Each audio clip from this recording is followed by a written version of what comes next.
Before we start, can I just tell you, you won't be unexpected, that the same rules, as it were, apply today as they did on Wednesday, given the security arrangements that naturally apply to someone who occupies the position of our witness. So please, at any break, would you remain in your seats until the Chancellor has left? Thank you. Chancellor, good afternoon. Let me explain the arrangements. You'll probably have an idea what they are, but your audience will number in 4 figures. Many are here in front of you. They are participants in the inquiry. At their back, there are representatives of the press. To your left are lawyers representing various different interests in the inquiry. There is a room downstairs, and otherwise people are watching by YouTube live stream. So that's your audience. In a moment or two, Mary will ask you to take the oath again. You've been here before, one of the rare witnesses to have that privilege. And Ms. Richards will ask you the questions, I think, as before. Mary.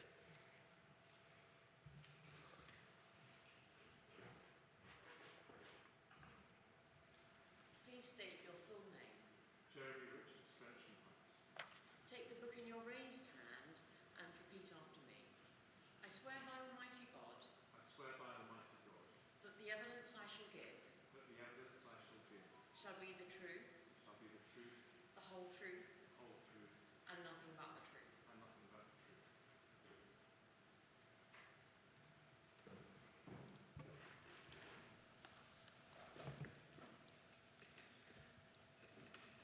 Mr. Hunt, welcome back. In terms of the roles you have held, you have been a Member of Parliament since 2005, I understand. Correct. You were Secretary of State for Health and Social Care between 2012 and 2018. Correct. And it was in that capacity that you gave evidence, or in that former capacity that you gave evidence to the inquiry last year. Yes. You were then Foreign Secretary between July 2018 and July 2019. Yes. You were not then in government thereafter, but you have been Chancellor of the Exchequer since the 14th of October 2022, and it's in that capacity that you're giving evidence today. Yes. I want to start by asking you some questions about the role of the Treasury and the Treasury's decision-making processes in general terms. And I want to start by looking at what you previously told us about that, at that stage, from your perspective as someone who'd been Secretary of State for Health. Lawrence, could we please have INQY 1000235? This is the transcript of your evidence last summer, Mr. Hunt. And if we could go to, it should be electronic page 7, I think. So if we pick it up towards the bottom of the page. So if we zoom in on the bottom half of the page, please, Lawrence. And I'm going to pick it up the bottom left-hand column around line 22. You said there, the way the system works in Whitehall is that any big spending decision requires Treasury approval, and if there's a disagreement with the Treasury, you can go to the Prime Minister, and then you refer, top of the next column, to the time you were then concerned with number 10 and number 11 singing from the same hymn sheet.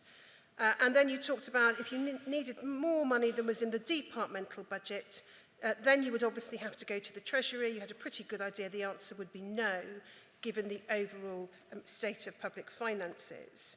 And then, I don't think we need to go to the further references, but you told us also, by way of summary, about the process of obtaining funding during spending reviews, and the basic rule being no additional substantial amounts of funding outside of spending reviews. But you also told us, I think, of an occasion where you were able to secure an extra £8 billion outside of a spending review process. You told us also that if the Prime Minister was behind something, it was a lot easier to get it, but that in general terms, the Treasury's job was to say no to lots and lots of spending requests. So that was what you told us from your perspective as a spending department. Does that remain a broadly accurate description of the process now from your perspective as Chancellor? I probably wouldn't use the word the Treasury's job is to say no.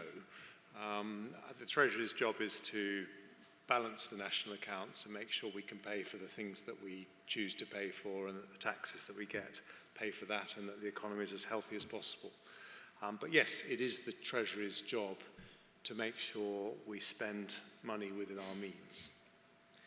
And just in terms of spending reviews, is this correct? The 2021 spending review set departmental budgets up to 2024-2025, is that correct? Correct. So when is the next spending review? It will start in April 25. Can we take it that in terms of the securing of funding for a compensation framework for those infected and affected, whatever it might ultimately look like, that's going to be looked at outside of the spending review process?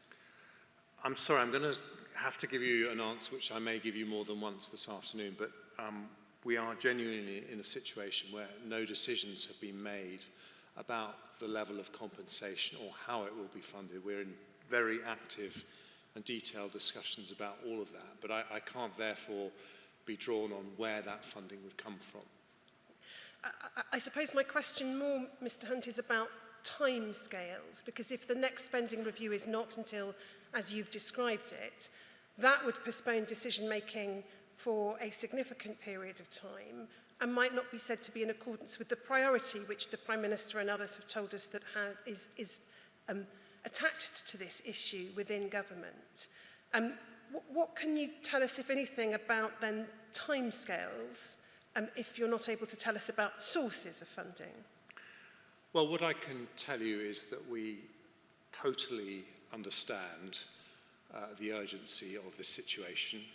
You know, we recognise the fact that, as I think I wrote in a letter before I was Chancellor, that one person is dying approximately every 4 days, and that there is a need for justice to be as quick as possible for what has been a terrible scandal. So we completely understand that, and so that is a very active consideration in all the discussions that we're having.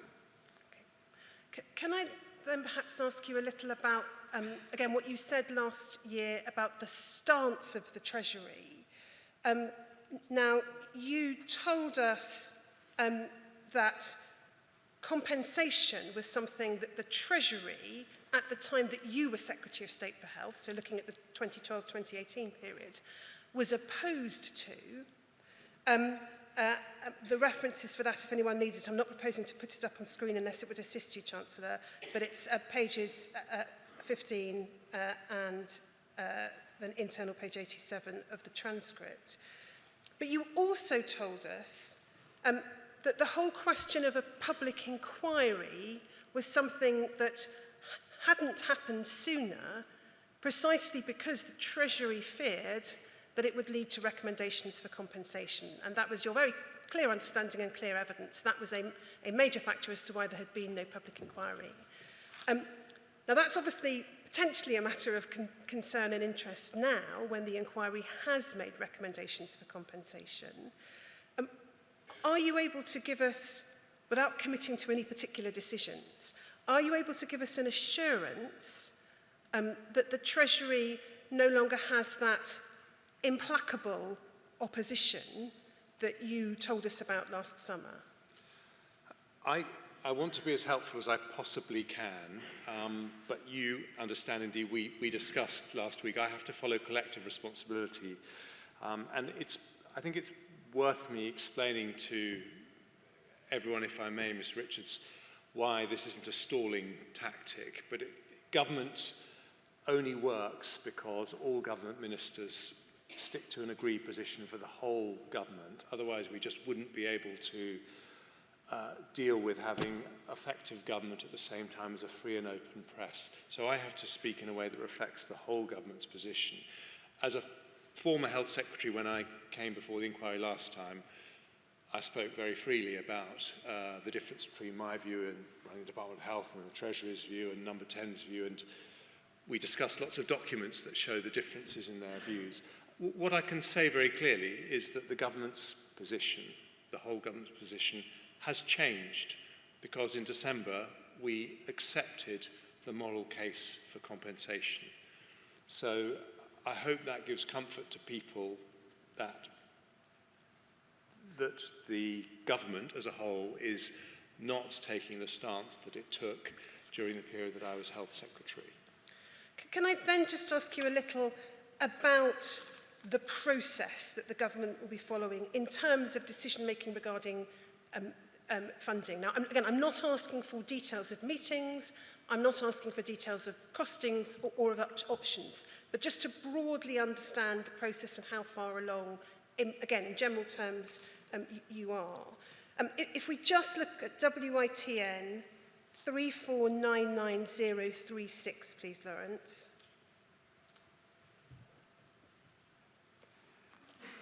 So this is your response to a letter from Mr. Quinn as part of a ministerial right round.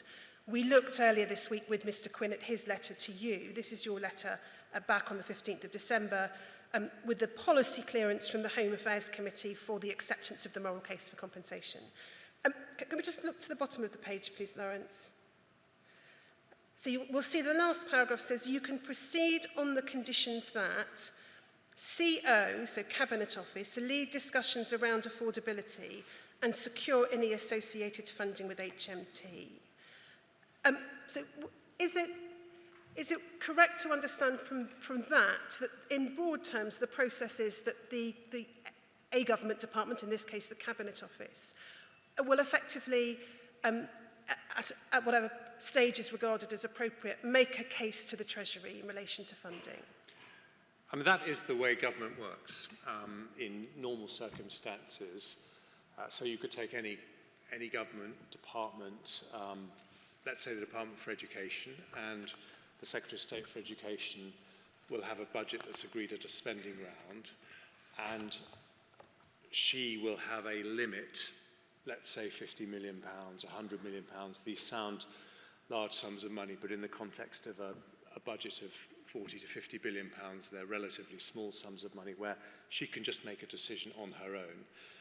If it was above the departmental spending limit, she would have to refer that decision up to the Treasury, and we would approve it or say we've got concerns.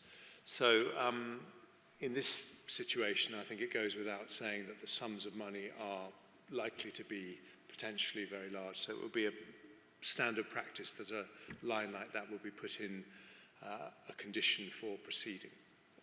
Now, you gave us some dates in your witness statement of dates on which you had been updated or provided with advice. And again, I stress my questions about the process. I'm not asking you to tell us what the advice was that you received. But if we just look at your statement, so WITN 3499034, please, Lawrence. And if we can go to paragraph 11,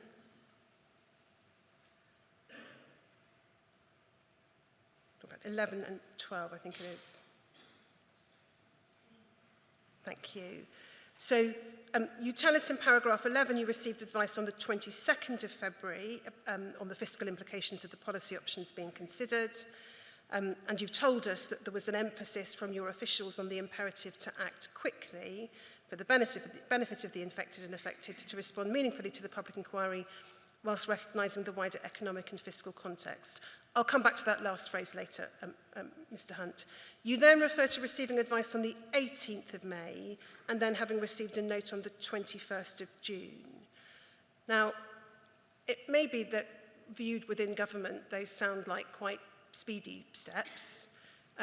We've had evidence, and I think we discussed it last year, Mr. Hunt, from a number of ministers, but Sir John Major's evidence comes to mind immediately, describing the process of government reaching new decisions as turning around a supertanker, something that's quite slow.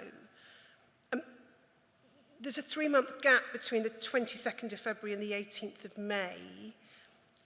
Is that, are you confident that's consistent with the government working at pace, which is the phrase that has been repeatedly used, but which you'll appreciate many of those listening find frustratingly nebulous. No, I do appreciate that, and I do appreciate that the way government works might seem frustratingly slow, but I am absolutely content that the government has been acting at pace, because it isn't just me. I obviously have a very important role in this, but the structure that we have set up to address this issue is a small ministerial group across Whitehall. I asked ahead of this appearance how many meetings have happened this year, and it's about 50. And there's been a meeting at official level every week, and the small ministerial group, of which I'm not part, but the Treasury is represented because the Chief Secretary of the Treasury attends, that's met 4 times. And the process is that essentially officials do a huge amount of detail work. Then there are ministerial meetings to progress the issue, and then finally that small ministerial group will make a recommendation to myself and to the Prime Minister. So there has been a lot of work that's happened, and I think in my own case, I think since the second interim report that the Chair produced, I think I've had 10 meetings where we've discussed this issue, and I've had 6 detailed submissions. So over a period of about 3 months, I think that does represent quite regular engagement. Leaving aside any question of waiting for the final report before a decision is taken, because I'm going to come on to that later, but in terms of the Treasury's own processes and government's own processes, are you able to give any kind of sense of how far along the journey the government has reached? Does it have now, Mr. Quinn used the word building blocks, and that was, I think, from his perspective as the Cabinet Office Minister. From your perspective, it has much of the underlying work been done so that what's left is now the decision-making primarily? I think there are some very big issues that are raised both in Sir Robert Francis's compensation study and the first and second interim reports, which you may want to talk about at some stage later, but you know, the constitutional implications of a novel arm's-length body being set up and able to make decisions wholly independently of ministers and government. The economic implications, because the kind of sums are potentially very large. The fiscal implications, that's to say the implications for taxpayers. Again, the sums of money are potentially very large. Given the scale of what we could potentially be talking about, I do think that good progress has been made. There is more work to do, but the purpose of making this progress and the purpose of having those 50 meetings and, you know, hundreds of emails flying around Whitehall is because we want to be in a position to avoid any unnecessary delay when the final recommendations and the report, your final report, Chair, is published, because we recognise the urgency. So I think the purpose of the government commissioning Sir Robert Francis's report and all this work now is essentially to make sure that we don't have a situation where the final report is published and then there's a further long unnecessary delay because the government has to crunch through all these details. But if I could just perhaps give some context to the families who are listening. One of the things you asked me about when I appeared a year ago was some of the things I'd written in a book called Zero. And one of the things I said in that book was that I thought the NHS needed a long-term workforce plan. And I was able to announce that the NHS would have a long-term workforce plan in November last year. That then was announced finally 8 months later. There were 100 meetings and I think thousands of submissions and bits of information, and that was a £2.4 billion piece of work. So it is, I just say that, not because we want any delays beyond what are strictly and absolutely necessary, but it is very normal when you're talking about large sums of money for a lot of work to go into these processes. Would it be right to understand that when you're talking about your perspective on the work that's being undertaken, you're talking about the time since you've been in government? Yes, but I would say that I think it was, if I look before the time I was in government, shortly after I'd given evidence to you last year, I wrote alongside Andy Burnham and Matt Hancock to urge the then government to make the interim payments of £100,000. And although that finally happened when I was Chancellor, the decision to do that happened before I was Chancellor. And I think that we did need Sir Brian's second interim report because I think one of Robert Francis's recommendations was that we should review our approach following the publication of Sir Brian's response. And so I think having that second interim report published this April has allowed a lot more work to happen at pace than was previously possible.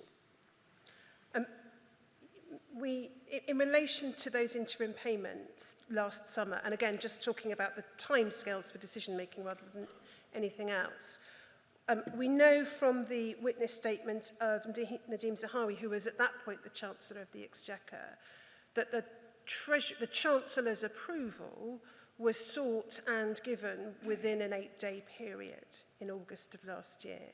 Now, I appreciate, of course, that the sums of money involved in relation to those interim payments, although not insignificant, are not of the same magnitude of an entire compensation framework for those infected and affected.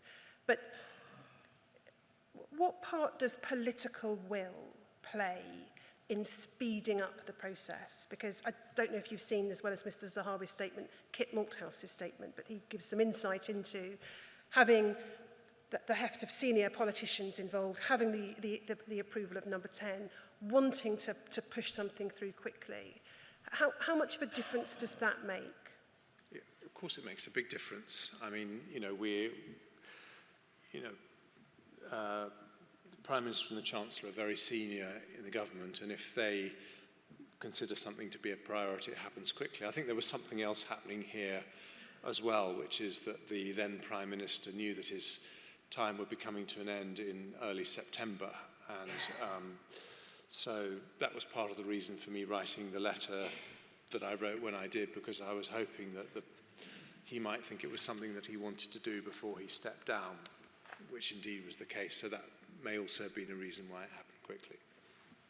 I want to turn to some newspaper articles and the information that's contained within them. So if we could have, please, Lawrence, RLIT 302137.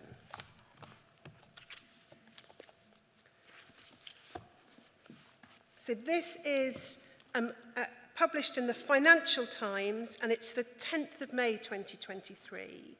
And you'll see it says this in the left-hand column: the compensation bill for those affected by the NHS contaminated blood scandal could reach £10 billion, according to officials, in a further blow to the UK's stretched public finances. There's then reference in the next two paragraphs to the next paragraph, I should say, to the moral case being accepted.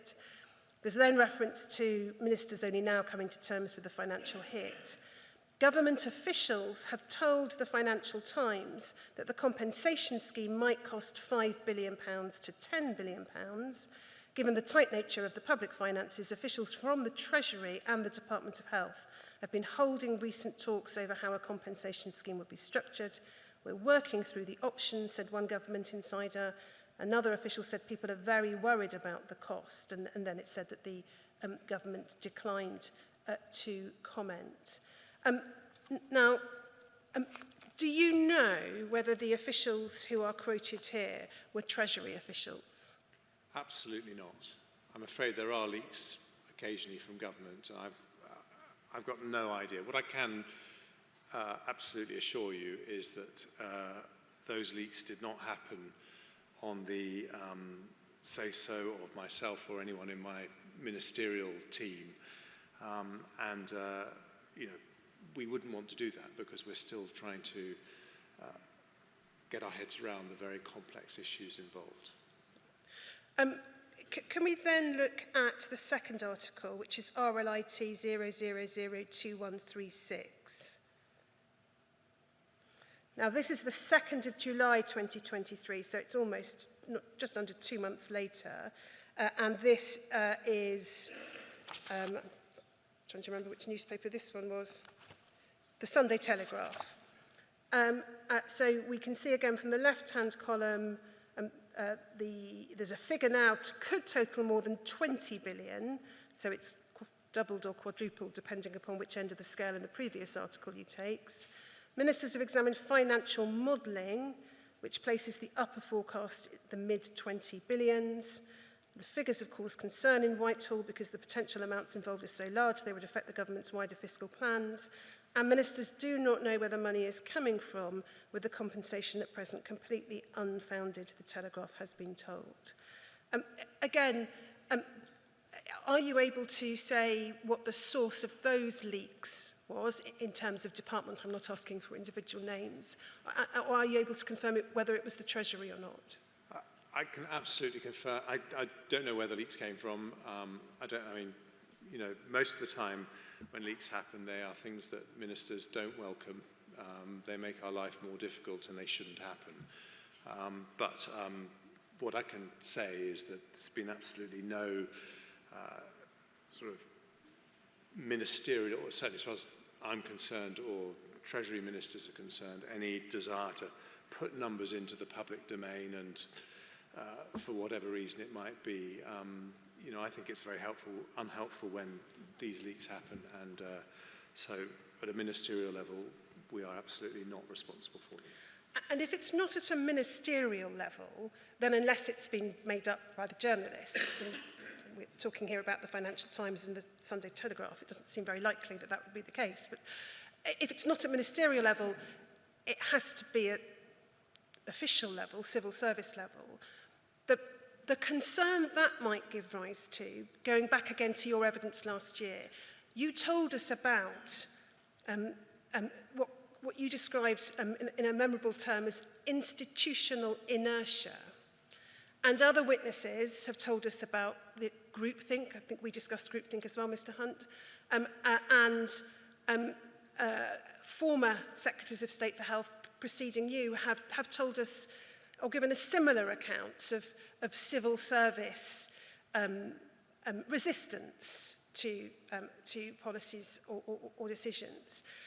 And the fact that these leaks are being made of what's said to be upper forecasts and concern, they might tell us something, might they not, about the mindset of the civil servants and officials, because the purpose of the leaks would look to be a scaremongering process. There's no particular good reason why this material should be out there in this form otherwise. I think it's, if I may very politely say, I think it's quite unwise to speculate on the motives of people who do leaks, because there are many different reasons why people can do it. But I would say that, the overwhelming majority of civil servants want to do their very best to do what they think ministers would like them to do. They have a very strong sense of living in a democracy and doing their best for the elected politicians of the day. And so I think, I can absolutely say, hand on heart, I have not come across any sense from the officials I've dealt with that, they don't want to see this terrible scandal resolved justly. I think they are very, very difficult decisions, very complex decisions, very big decisions, and we are all looking at them from every single direction to fully understand them. But there's absolutely no sort of Sir Humphrey-like desire to frustrate ministers or to make ministers do anything other than just fully understand the situation from every angle. There's one further newspaper article I just wanted to ask you about as well, which is RLIT 0002147, please. So this is July, it's the 17th, the date at the top there, sorry, July the 16th, Sunday Times. And if we could go on, please, to, it's page 4, Lawrence. Yes, if we pick it up in the third paragraph, Hunt, so that's a reference to you, has held several meetings in the Treasury to discuss compensation packages for the victims. This week, he and Sunak are expected to discuss options before they appear before the inquiry. If we follow further down, please. And then this, the Treasury estimates total payouts from the scandal could range between £5 billion and £22 billion. The drastic variation arises because the two reports on the scandal approach compensation differently. And Mr Hunt, I'm assuming you looked at the second interim report of the chair. It certainly wasn't the inquiry's perspective that there was a radical difference between the inquiry's recommendations and those of Sir Robert Francis. Indeed, the report says in terms something to the contrary. And such differences as there are between the two reports, it seems difficult to see how that could make a fourfold difference in terms of magnitude. Is this an accurate statement of the Treasury's understanding of the position, that the two reports approach compensation so markedly differently that you get those two figures? Well, without sort of trespassing on the principle that I shouldn't be saying what our thinking is before a decision's been made, all I can say is that I don't recognise that statement either. And that's a very good reason, by the way, why, I think when you are looking at newspaper articles that come from leaks, in my experience, quite often there is a grain of accuracy, but it's also very important to remember that the person who is responsible for the leak may not be in possession of the full facts. They might be someone who's working in one part of one department, and they aren't seeing the whole picture, and so sometimes they're wrong. Is one question I've been asked by a number of core participants to ask is whether there should be an investigation into the sources of those leaks. I think the Prime Minister indicated that you wouldn't say if there was going to be an investigation because those who were responsible might then would then know. But what more generally is the approach of government when information like this is leaked? I appreciate there may be leaks all the time, I don't know, but this is a context in which I'm sure you would agree it's incredibly important that the first people to know about what's happening are, whether it's through Parliament, an announcement in Parliament, or directly to those infected and affected. That's the correct mechanism, not through leaks to the media, given everything that's been suffered by people over the decades. So what would be the approach to trying to find out who had leaked and what their motivation was? I mean, I agree with you. The right mechanism for these announcements to be made is through Parliament and directly to the families who've suffered. In my experience, I'm afraid leak inquiries are very, very rarely successful. I don't think I can remember one where there was a successful identification of the person who was responsible, and so I'm not sure that really solves the problem. But I just would stress that although these stories are written up in a very credible way by very credible publications, by journalists who are trying to tell people the truth,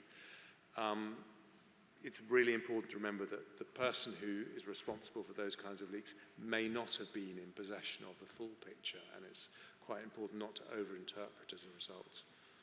I'm just going to move on to ask you a little about the approach to the modelling that's being undertaken, not in any detailed sense, and not expecting you to have a grasp of how financial modelling is undertaken, or to be able to explain that to us in any kind of detail. But in terms of the numbers who might claim, you'll no doubt be aware, and Mr Quinn made express reference to it in his witness statement, that the inquiry has the benefit of a report from an expert group of statisticians which sought to identify through statistical modelling and on the basis of the evidence available the likely numbers of individuals who over the decades may have been infected with HIV or hepatitis C. And the figures are obviously large.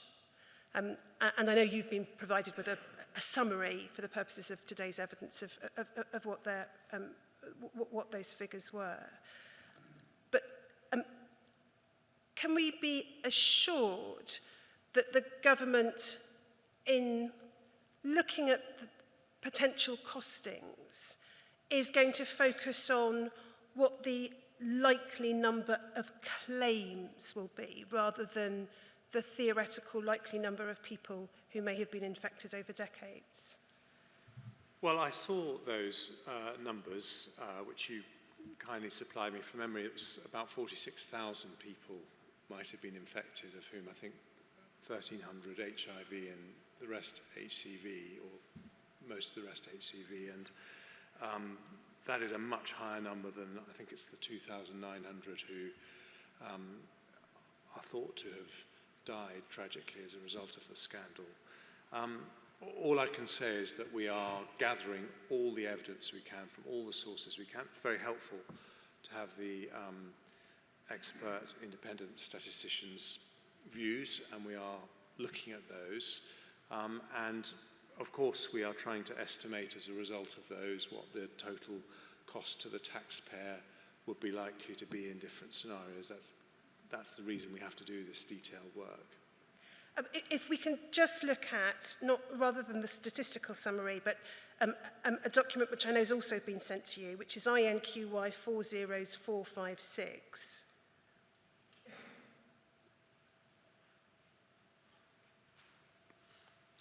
So this is a note which sets out, on the basis of up-to-date information from the current 4 devolved schemes, it sets out, first of all, the numbers of registrants within the scheme.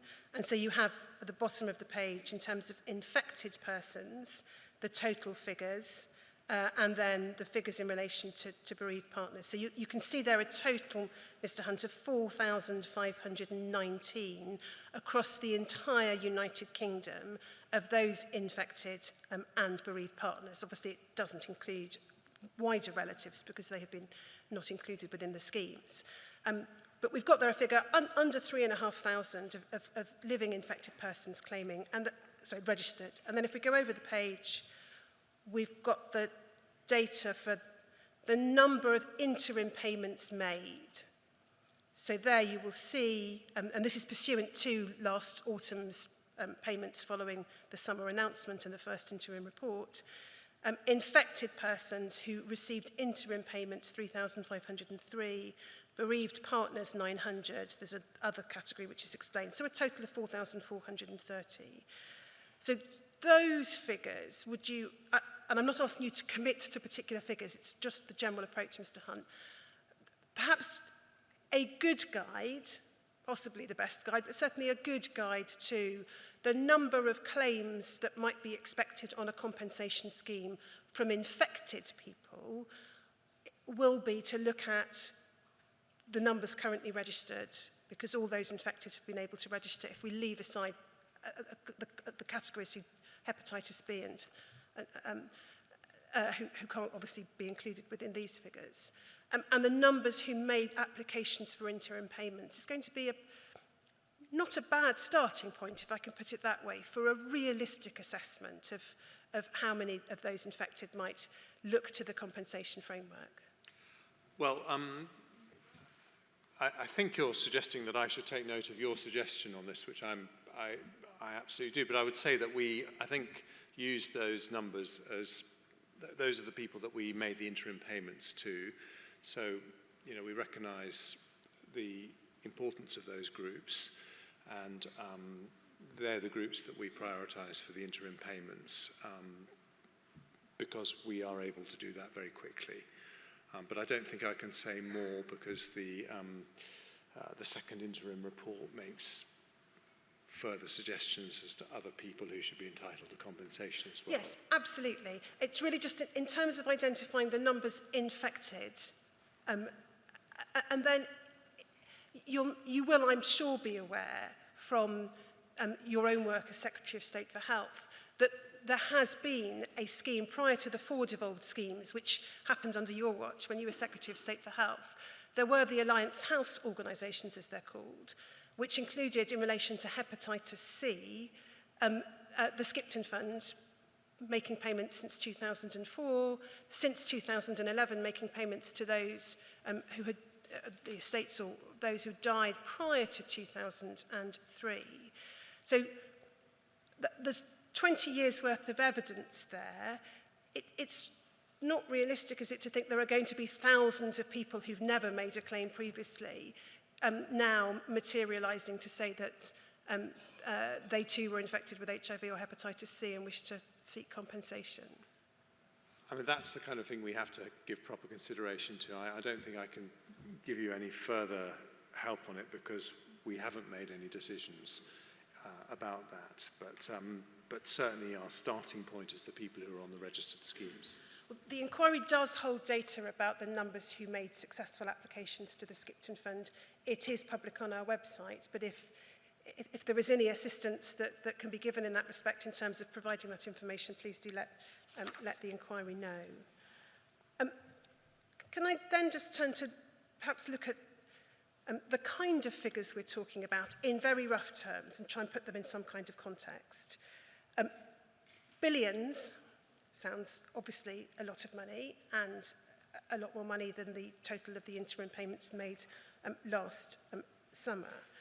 A number of core participants in relation to this particular point have drawn to my attention a range of other spending commitments, such as the, I think, 14.9 billion write-off by the Department of Health and Social Care in relation to COVID, in relation to PPE and COVID items. But I want to perhaps give a slightly more directly relevant context in terms of clinical harm.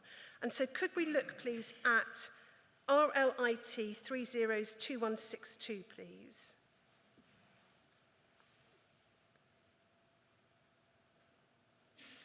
Now, this is the annual report and accounts for 2021-2022 of NHS Resolution.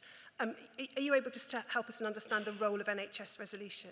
Yes, NHS Resolution is the body that essentially is responsible for compensating people who've been harmed by the NHS in its day-to-day functions. Someone who's had an accident in surgery applies for compensation. NHS Resolution is the body that's responsible for that. And if we just look, I think we only need to look at one passage for the broader point. If we could go, please, to page 5, Lawrence.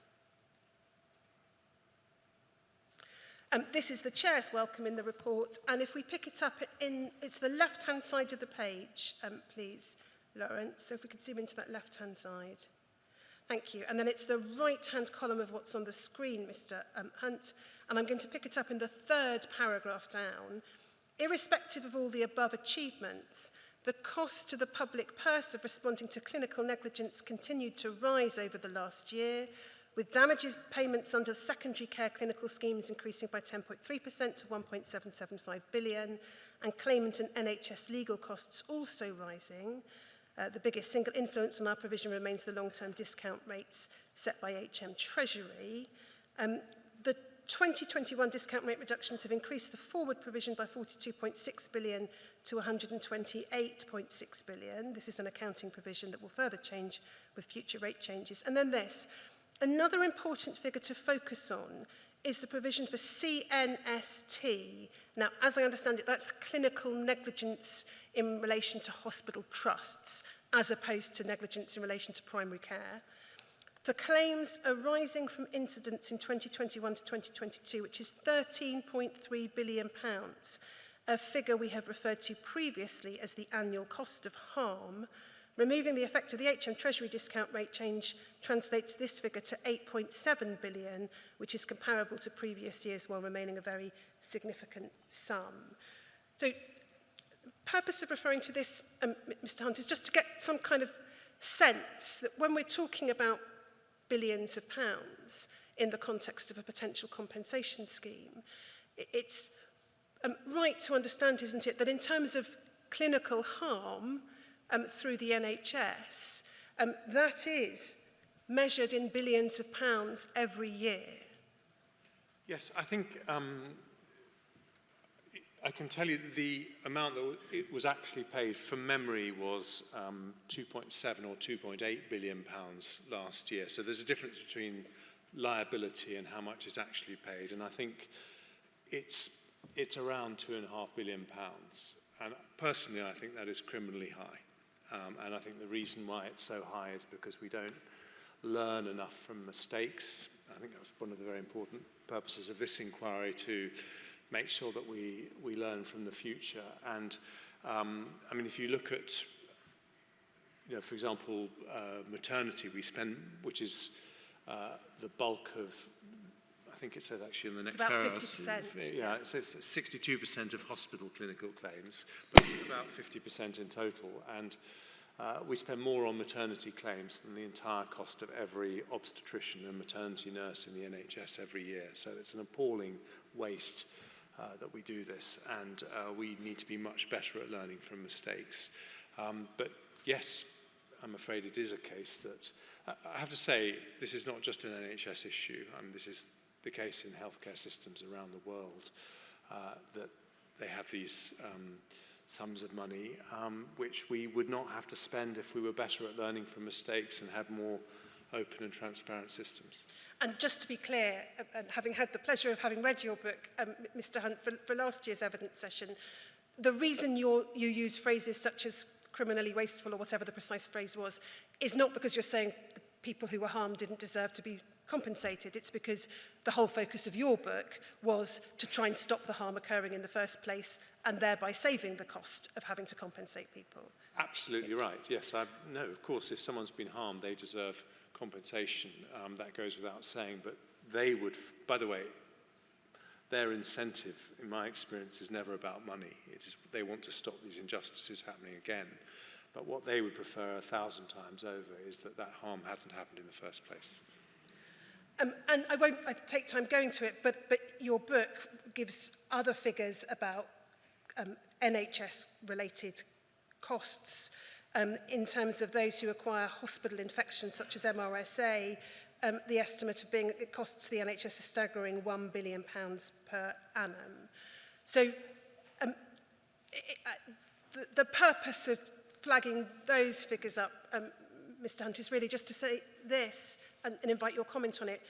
Although the figures that have been talked about, at least in the media, are expressed in billions, in the context of the provision of compensation to people who were harmed over decades through their NHS treatment, would you agree that it helps perhaps put that in context when we look at those who, the kinds of amounts we talk about each year for those harmed by the NHS?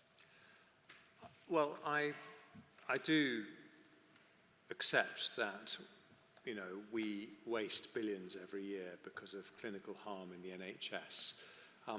It's important to say that there is a slight difference, because the argument I think around 10% of the costs in modern healthcare systems are putting right clinical mistakes. So that's a huge amount of money you could save if you didn't make those mistakes in the first place, and that certainly is billions. A second element of this is the £2.5 billion we pay every year as compensation to right a wrong. In this case, I think it's more about the latter. It's about righting a wrong. It's about dealing with a terrible injustice that has gone on for a very long time. Now, if we could just go back to your witness statement, WITN 3499034, and back to paragraph 11,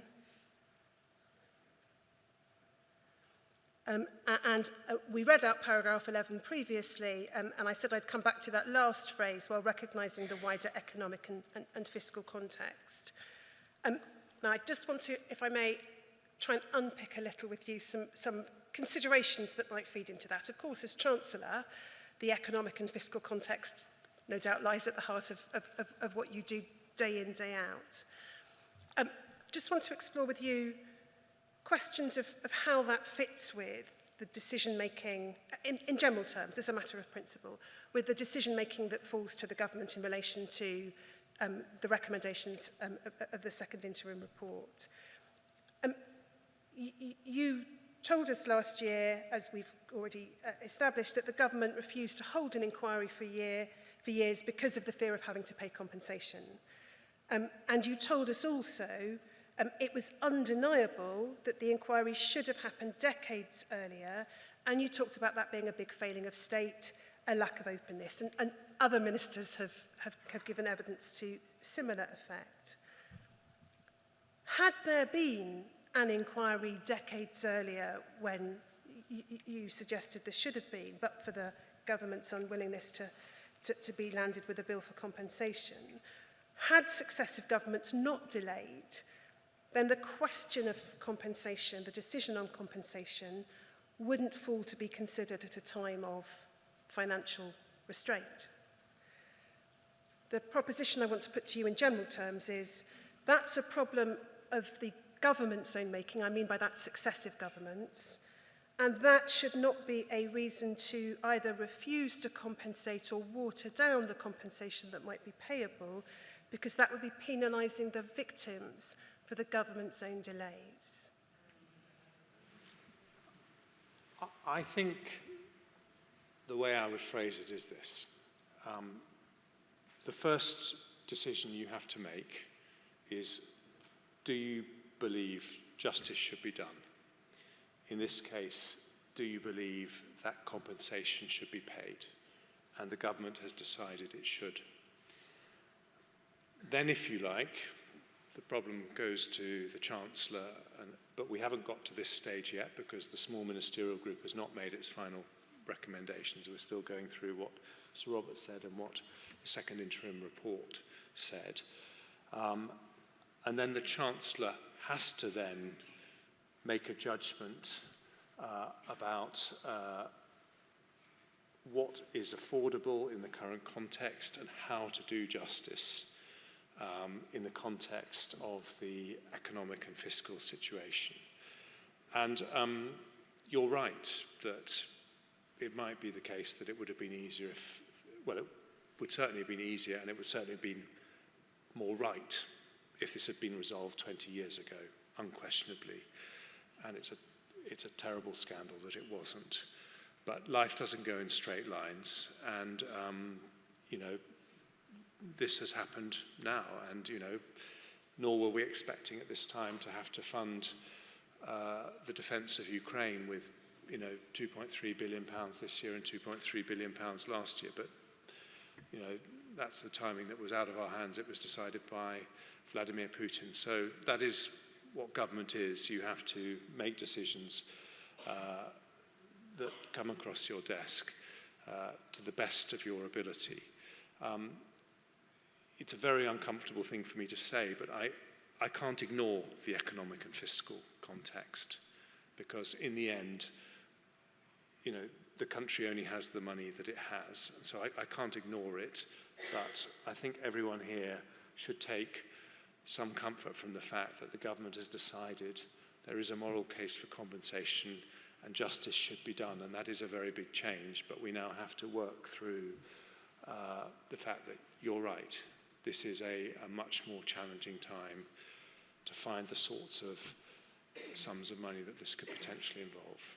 Well, perhaps I leave it again as an invitation, Chancellor, when those decisions do fall to you, to ensure that proposition, and as a point of general principle, is part and parcel of the decision-making process. Would it also be fair to say that had government acted, and again I'm talking about successive governments or government in general rather than any one government, had government acted sooner, it might well have cost the government substantially less than it may do now? Well,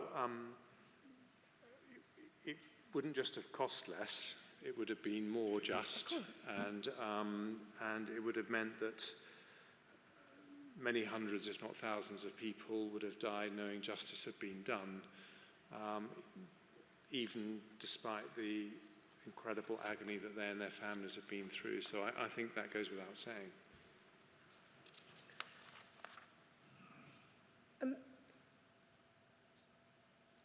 You've told us, I think, or given us your reflections on the pace at which the government is currently working. Can I then just ask you a couple of general questions in relation to that question of impact of delay?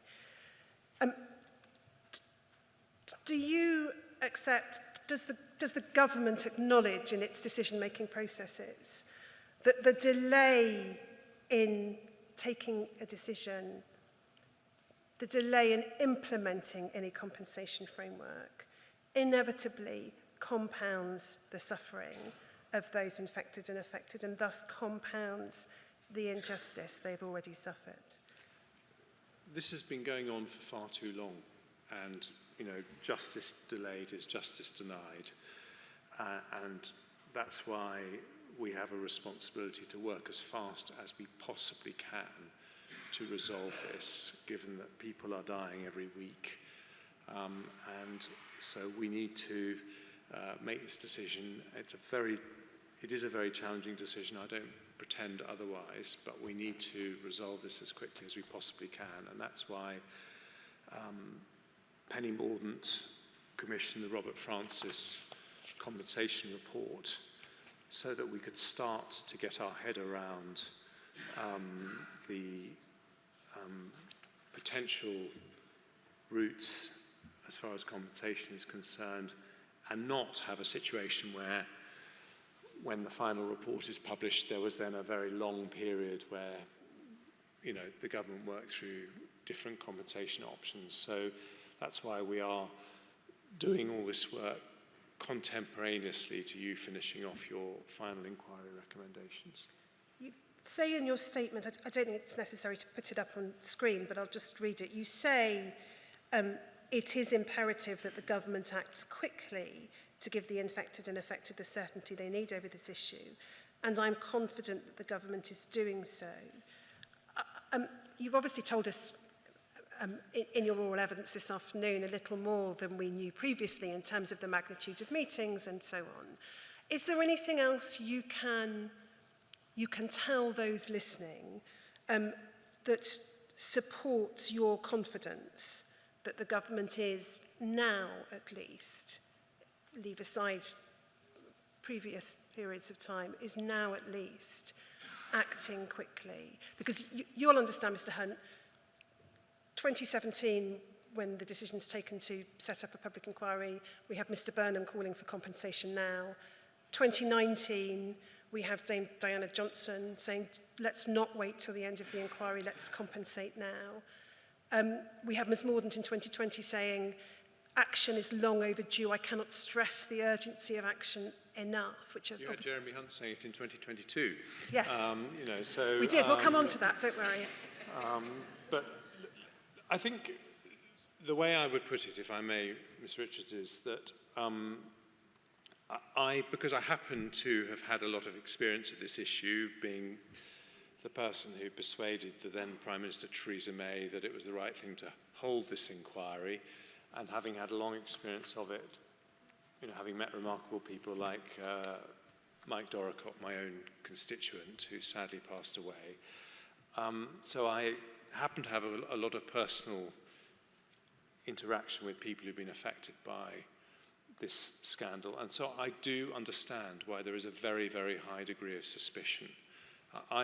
When I originally persuaded Theresa May that we should, I have to say, without difficulty, I think Theresa May has a very strong sense of social justice, but when I made the recommendation that we should have the inquiry, I was Health Secretary, and I was quite surprised that the families were so adamant that the Department of Health should have absolutely nothing to do with the way the inquiry was run.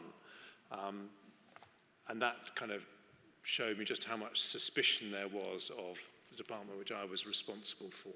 So I understand there is suspicion, but what I would say is that if the civil service had been given a steer by ministers that we don't want to do this, we want to kick this into the long grass, we want to find a way of burying this into the far distant future, that is an awful lot of meetings to have and an awful lot of policy papers to put together. I appreciate that from the outside it feels like the government is working painfully slowly, and I appreciate the moral urgency given that people are dying. But I am satisfied as Chancellor that the government is working very fast to try and resolve this as quickly as possible. Can I move to it's a related but slightly different point, and pick it up with you by reference to a statement made by Mr. Quinn in December 2022 to the House. COLL 5022, please, Lawrence. And if we go to page 4, please, just for context, this is the 15th of December, and it's the date upon which Mr. Quinn made the statement in which he accepted, or he articulated the government's acceptance of the moral case for compensation. If we pick it up, it's the fifth paragraph beginning, I cannot commit to a timetable. And then he refers to there being a complex series of steps to be taken. And then he says this: I assure on members that it's my intention to update the House as we make progress. We must do so in order to ensure that those infected and affected are fully apprised of the progress we are making. Now, you've referred to the suspicion and lack of trust, and you'll appreciate, Mr. Hunt, that the less people know about what's happening, the greater that suspicion and lack of trust, which in itself is damaging given the psychological harm over decades. Mr. Quinn has made further statements to the House, but they don't contain details of progress or concrete information about progress, still less anything that could amount to keeping people fully apprised. Now, there might be two explanations for that. One is that the progress has not yet been made. The other might be it's been made, but the government is choosing to play its cards close to its chest still. Does the government understand how important it is to try and give some information when it can to those infected and affected, such that even if there are still matters to be worked out, the form of an arm's-length body, the need for primary legislation, whatever it might be, but that some decisions in principle could at least potentially be communicated, even if lots of details and matters of practice still remain to be worked out? I completely accept the importance of communicating as much as possible to families who've suffered for very, very many years on this. This decision is, we've had Sir Robert Francis's recommendations, we've had the second interim report. We are now in a situation where we are doing the very detailed analysis of what the likely cost might be of implementing those recommendations, and then understanding the constitutional, the fiscal, the economic implications of all of those. And we have this system in this country where we don't give a running description of that decision-making process, because we do need to allow ministers the chance to have frank discussions in private, so that that is actually, it will sound to people listening like secrecy, but it is important to have to give people the chance to say what they really believe in government meetings without having to think, how is this going to play if it appears in a newspaper tomorrow morning? You genuinely do get better decisions that way. Now, I think we're in that situation now where we're going through the analysis and we're trying to understand the issues. But what I would say to people who are nervous that not enough progress is being made is that we have had an interim payment that is a big sea change. We've had an acceptance by the government that compensation will be paid, so that's another very big change. And we've had the second interim report, and I hope we're not too far away from the final report as well. So I think this issue is making progress towards a conclusion. When Ms Mordaunt announced the commissioning of what became the Robert Francis Compensation Framework Study, what she talked about was having advice on a potential compensation framework design and solutions which can be ready to implement upon the conclusion of the inquiry. Now, upon the conclusion of the inquiry suggests a close temporal relationship between the conclusion of the inquiry and the implementation of the scheme. So not the inquiry concludes and months go by. Is that still the aspiration of the government in general terms? Again, I'm not asking you to commit to particular dates, but that it would be upon the conclusion of the inquiry as opposed to months afterwards, not least because, as you'll appreciate, given your decades of political experience, general election potentially next year, PERDA, could lead to an extraordinary length of delay. I completely understand why that's a very, very important question for you to ask on behalf of all the families.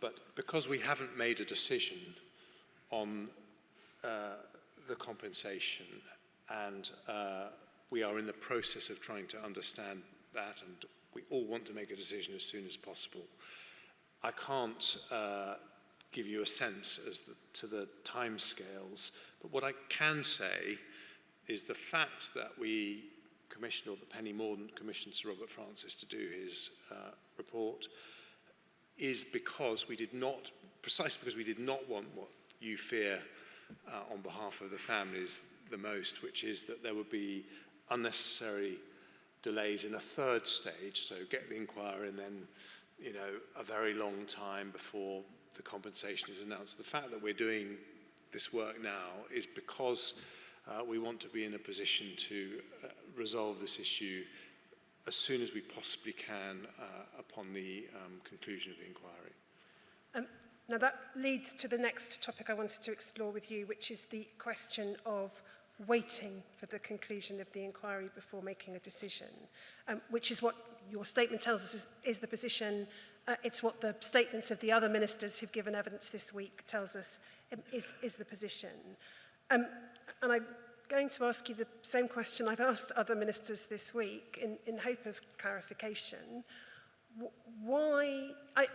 I understand you tell us, Mr. Hunt, that work is still ongoing, so you can't yet announce something that you haven't decided. But the coupling of the decision-making process with the conclusion of the inquiry in terms of the production of the inquiry's final report, what is it that the government thinks it's going to learn from the final report that's so essential to its decision-making that it has to wait when it's already got Sir Robert Francis, the first and second interim reports, its own work and so on, and it's already accepted the moral case for compensation?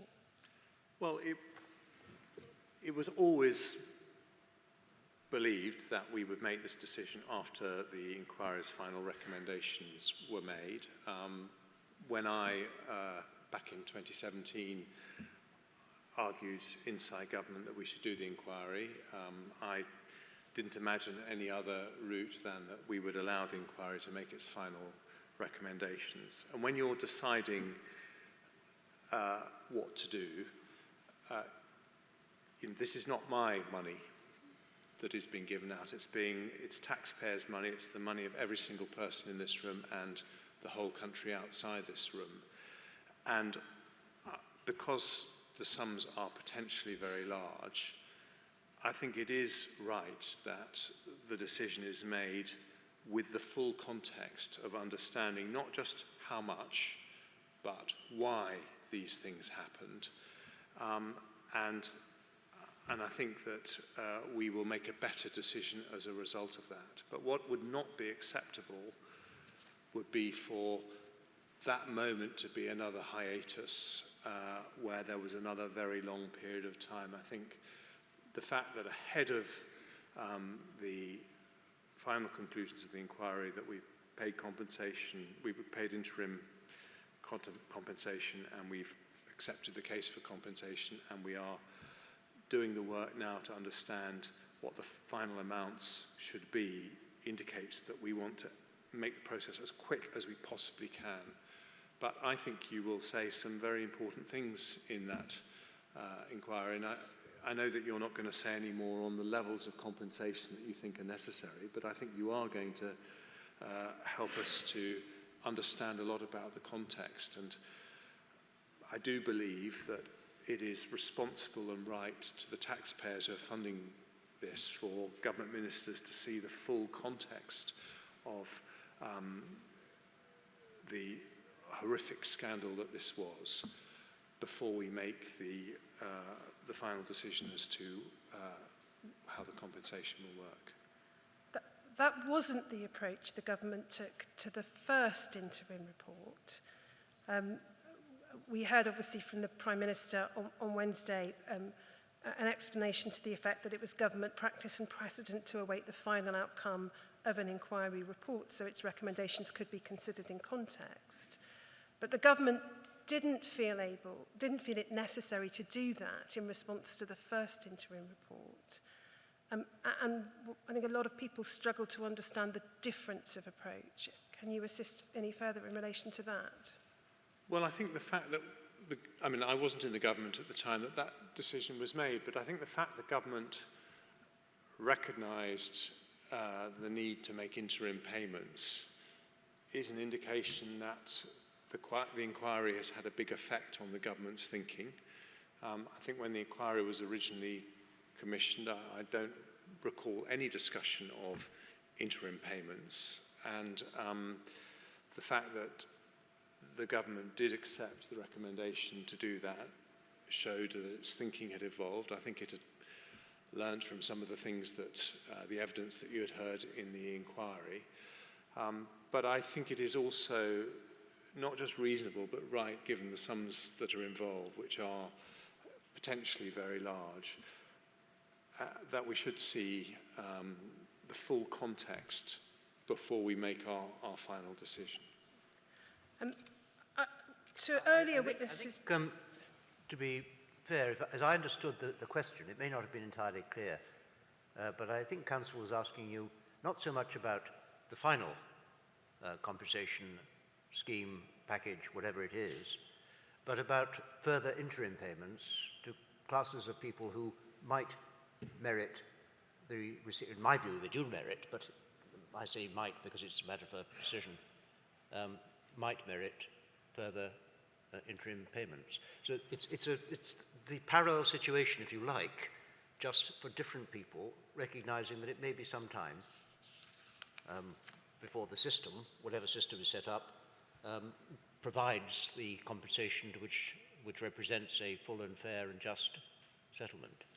That I think is what Councillor is asking. Am I right? In fact, I was asking the wider question, which Mr Hunt understood. I was going to come on to the narrower question next. I do beg your pardon. I misunderstood.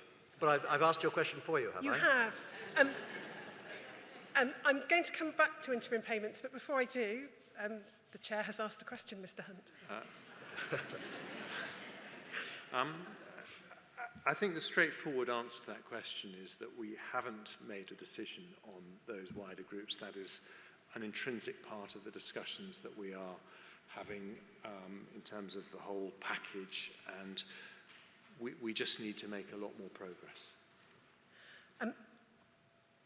Just dealing with the general question of waiting for the final report, I have suggested to earlier witnesses this week two interpretations that could be placed upon that and invited their comments. I'm going to suggest the same to you, but a third has been flagged up to me by others, for which I'm grateful, which I'm going to explore too. So some are concerned, perhaps many are concerned, that the reason you're waiting, or I say you, I mean the government obviously, are waiting for the final report is that because the government didn't start the intensive work until really this year, it's the government's own delay that it effectively gets masked by waiting for the final report.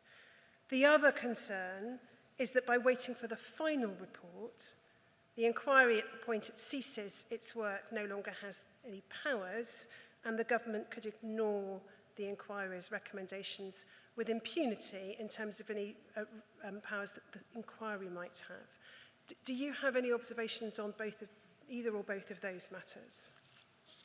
I don't really recognise that as being fair. I will say, I need to say at the outset, I don't think over the decades to date that the people who've been infected or affected have been treated fairly. So I'm not in any way trying to absolve the state of its responsibility for a terrible scandal.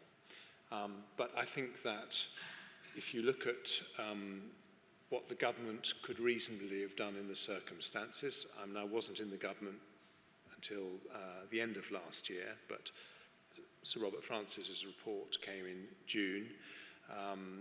The decision was made, I think, in August to pay. Sir Robert Francis's report was delivered to the government in the middle of March last year, but with a promise that the government, sorry, I won't use the word promise, with the government saying it would produce a response before he gave evidence, and never has. Okay. But I think about 6 months after that report, the government announced that they would make interim payments. And that is a very, very big change in the posture that governments over very many years have taken. And then 4 or 5 months after that, this government accepted the moral case for compensation.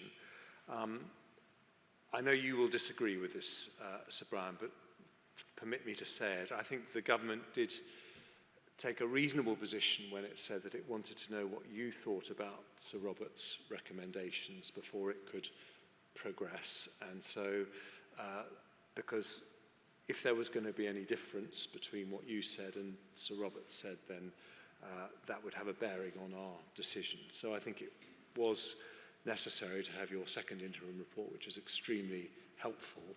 And then I think you see since that moment this really quite dramatic increase in the amount of work going on across Whitehall. So all governments have a very big share of the responsibility for the fact that this has taken, half a century to resolve that injustice. But I think these things are now moving very fast in Whitehall terms. The third concern that's been expressed to me by a number of individuals, and therefore I'm articulating it to you to invite you to comment. You may say it's unfair and wrong, but it gives you then that opportunity to do so. It's been suggested another reason why the government might want to delay making a compensation announcement until after the final report is that such an announcement would be designed to take the sting out of the publicity, the press reporting that might come from a highly critical final report and turn it into a good news story. Now, if that were the case, I'm sure you would accept it would be unacceptable to place the reputation of the government over the needs and interests of those infected and affected. But you may tell me that is, you may be able to give an assurance that that's not the government's thinking. Can I just say this very plainly? There is no good news story in this scandal, none whatsoever. It is a terrible, terrible scandal.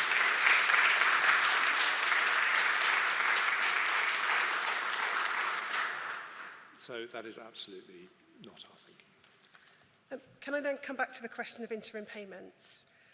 So as you know, the second interim report has recommended interim payments for cohorts of individuals who have never previously received any compensation nor financial support from the support schemes. And in particular, I have in mind, as I'm sure you understand, parents whose children died and children whose parents died. And you'll have seen in the second interim report some of the examples of the testimony of those who have suffered such unspeakable losses.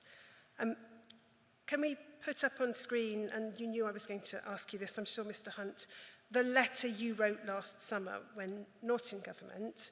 So it's WITN 3499035. This is the joint letter that you wrote with Andy Burnham and Matt Hancock. And you say this, 3rd of August, addressed to the Prime Minister. Dear Prime Minister, we're writing to urge you to authorise the making of interim payments to all victims and all bereaved partners of victims of the infected blood scandal with immediate effect.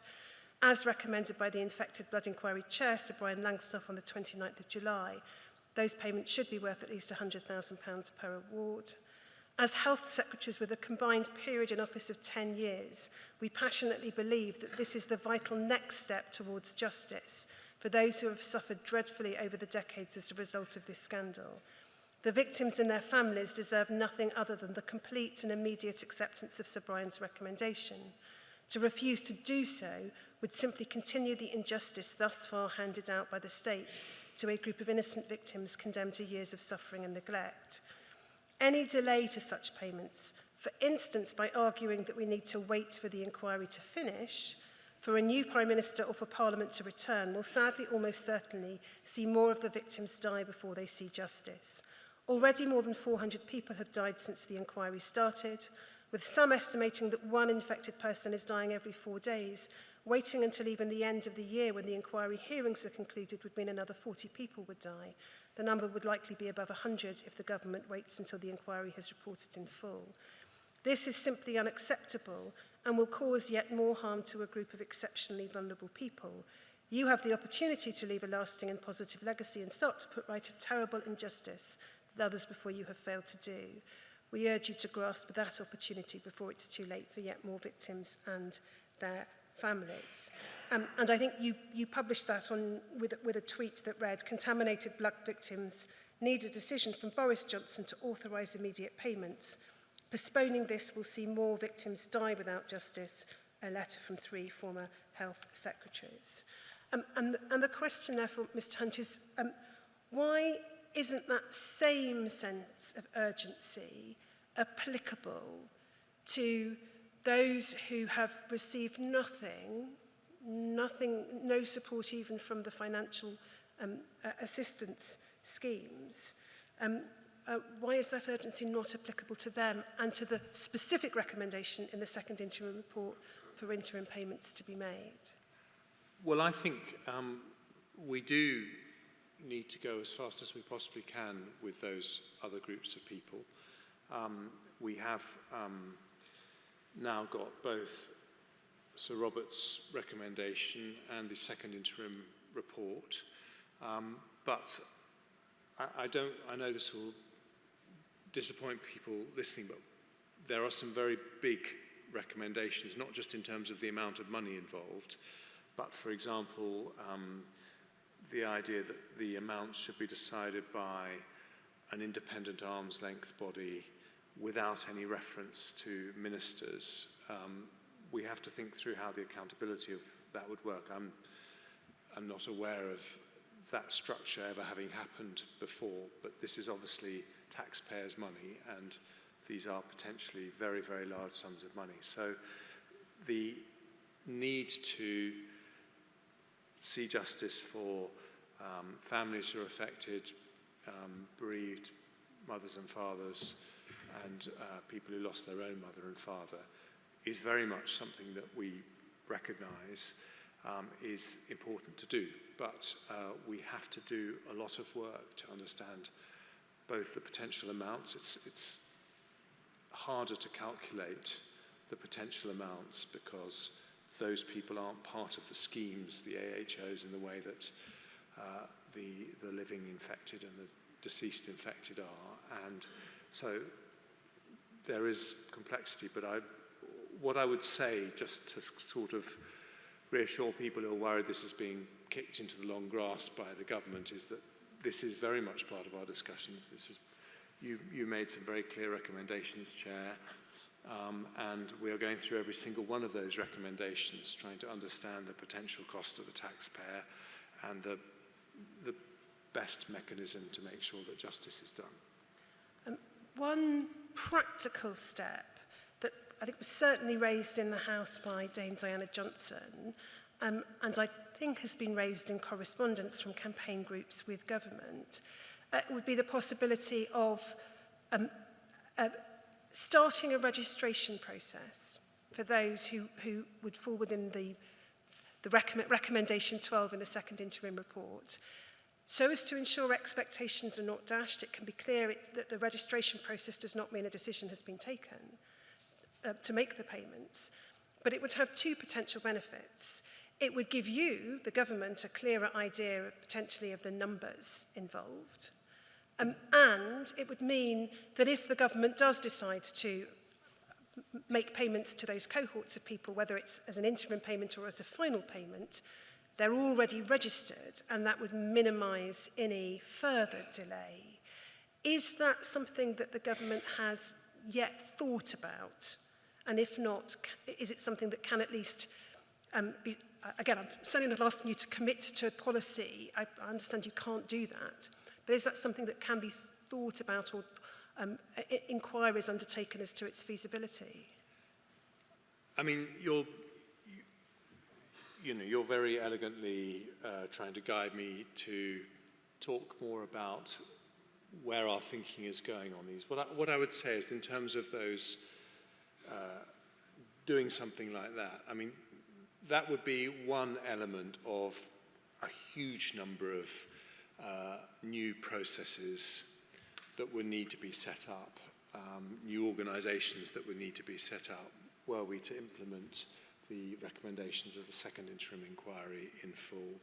And we have to start by making the full decision as to what we are going to do, and then we start to make those processes, set up whatever processes are set up. But I think it would be, I think it would be confusing to set up one process and not another when we are making good progress in trying to make a decision as in its entirety, and that's our objective. Mr. Hunt, my final questions to you are, I'm going to ask you to look at two documents. One is a letter you wrote to a constituent, an email you wrote to a constituent, not in office, I hasten to add. And the other is a letter that was sent, I think, to you by Andy Burnham yesterday. I just want to put those on the screen, read them, and then ask if you have anything that you can feel able to say in response. So the first document, please, Lawrence, is MRIC 601.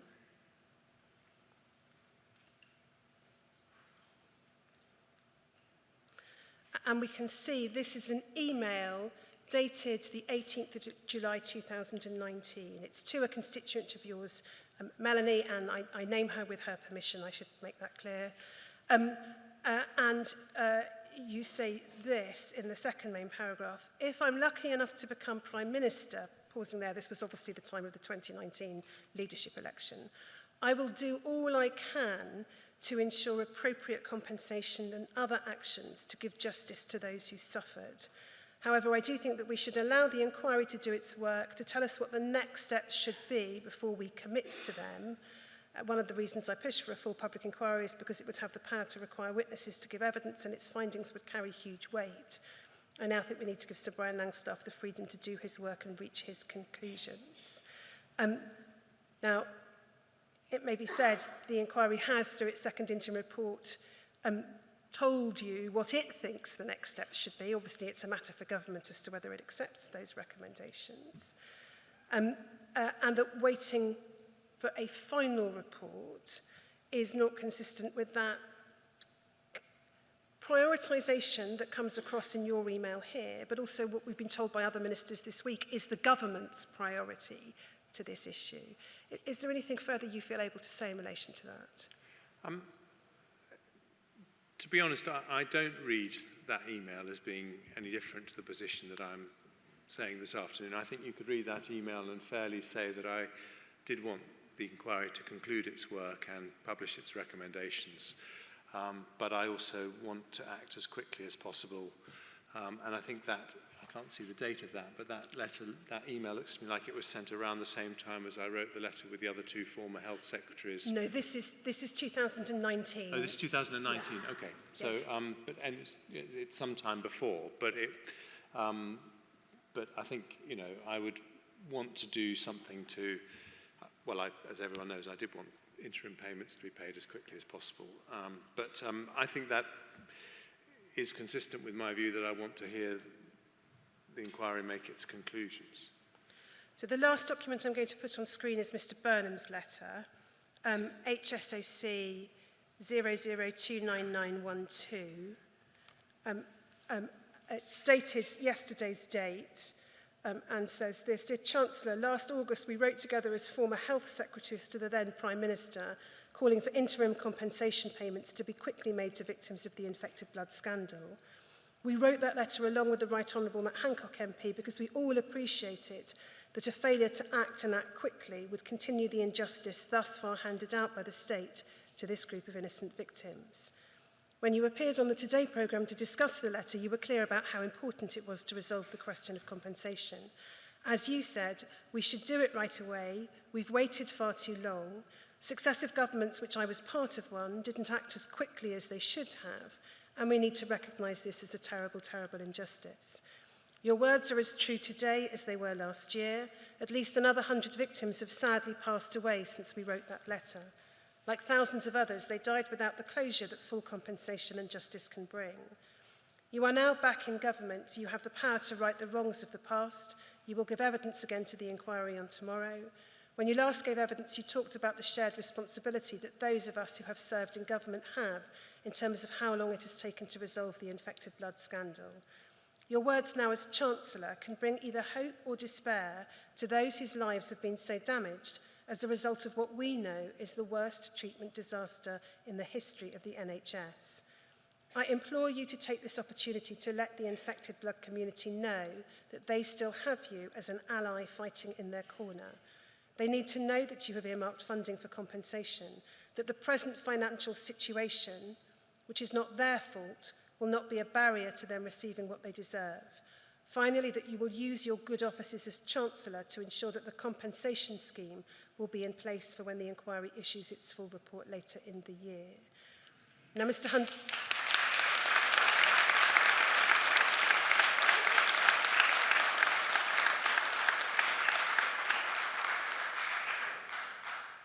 Mr. Hunt, a number of the themes which Mr. Burnham there sets out, I've explored with you already in your evidence, and you've given your response in relation to that. But is there anything further you feel able to say, with all the constraints you've told us about in terms of collective cabinet responsibility, but anything further you feel able to say that would give that hope or that confidence or reassurance about this not being something kicked into the long grass, but something that is utterly a priority for this government?